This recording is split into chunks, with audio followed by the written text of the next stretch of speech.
Nawaomba kwa heshima tushikilie gavana. Tumshikilie gavana kwa sababu tukimshikilia gavana atatushikilia hata sisi.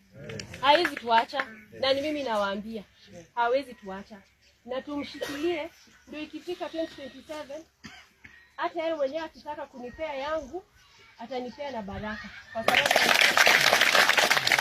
watu wangu wamenishikilia na wako na amani na mimi. Lakini msipoonesha amani, hata ingekuwa nyinyi mungekubali? Hapana.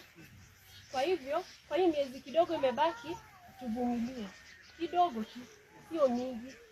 Alafu kwa mbele, nyinyi wenyewe mtaamua mtu wenu ni nani. Lakini mtaamua. Na ile wakati, naona mulisema 2032 ni mbali. Nikasirike saa hii.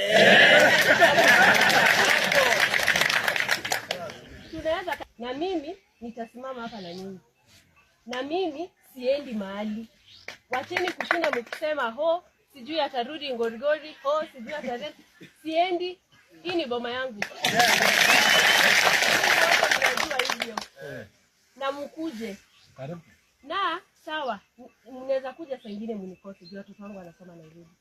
Lakini najaribu sana weekend tutakuwa hapa tukipangana venye tutafanya huko mbele. Na nikiona wazee hapa wajasiri, ninaona Joada. Na ninajua kwa nini alikuwa na ile ujasiri, kwa sababu ya wale watu walikuwa wanasimama nyuma yake, na ni nyinyi. Kwa hivyo nawaomba hata nyinyi